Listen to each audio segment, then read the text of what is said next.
When you think of the most famous friendships in the Bible, Ruth and Naomi, David and Jonathan, Jesus arguably, and Peter, James, and John, what did they do?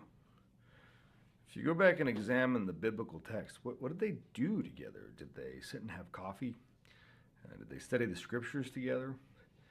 More often than not, they had stuff to do. They had chores, they had work, they were on a mission. If you think of Barnabas and anybody, Saul, Paul, John Mark, Silas, they were always doing. The friendship happened en route to accomplishing whatever it was they wanted to accomplish. That doesn't mean the friendship was secondary. It just means it happened as a result of, not as the goal of, their ministry.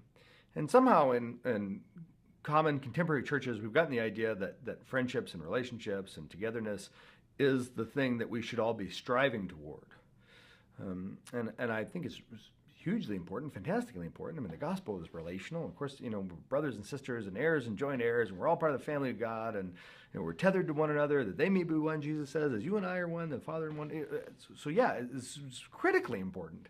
But how we elevate that importance and how we help people experience that brotherly love is I think worth examining, because it seems to me that most of the time what we say is, you need friendships, so hey, let's all have a pancake breakfast. Or friendships are really important, so hey, let's all do a soup supper or whatever. And it's not that those things are bad, but anytime that relationships themselves are the goal, it feels like we've missed out on a huge opportunity. Because the truth is, when we're doing something together, we're going to become friends. Because what I want is to serve Jesus faithfully. And what you want is to serve Jesus faithfully. What I want is to become a better husband and a dad and a son and a leader and a boss and be better with my money. And I think Jesus is going to help me that. And I'm studying the scriptures, and the scriptures say iron sharpens iron. So when I'm with you and you want all those same things and the Holy Spirit's working in you, man, if we're focused on something else, we kind of have those assumptions, those safe assumptions, those godly assumptions running in the background system processes of our mind.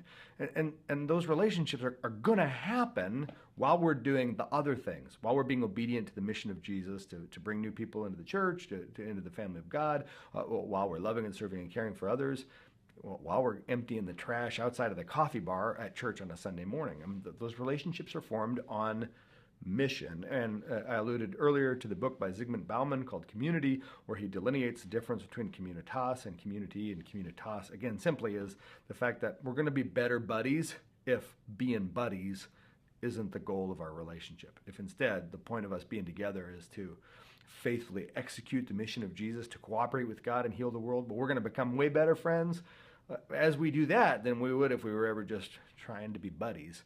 Which, P.S., is why I think so many church men's ministries and so many church women's ministries fail, or at least feel fraudulent or forced or whatever. It's because the goals are too inward and too reflexive. So I'll give you an example of how this works. Recently, I took a short-term mission trip with my son. He's 11 years old. This is his first time out of the country on something other than a little vacation. And we went with our church youth group to Guatemala. And in Guatemala, we were building a small church. So I was there humping bags of sand over my shoulder, up all these stairs with all these young guys. I'm 38, and everybody else on the trip was, 18, 19. And I'm not really there as a pastor. I mean, there are other pastors and other leaders on the trip. I'm just there to, make sure my kid isn't annoying, and because I love him and I kind of want to see how this all goes. Well, at the end of the trip, and remember, I didn't lead a single devotional time. I didn't preach any sermons. All I did was move bags of sand upstairs and make sure my kid was safe. Well, at the end of the trip, I had every single one of those participants say to me, "Man, I've never felt closer to any pastor. I'm so glad you're my pastor." Well, why? Well, it's because we were doing something together. We were moving bags of sand together, but somehow in that process of making little jokes, of complaining together about how hot it was, of agonizing over how heavy these bags were, somehow those relationships were formed as we did something else. And I think more and more and more our churches have to acknowledge the value of the something else and leverage that for relationships rather than leveraging relationships in order to get stuff done.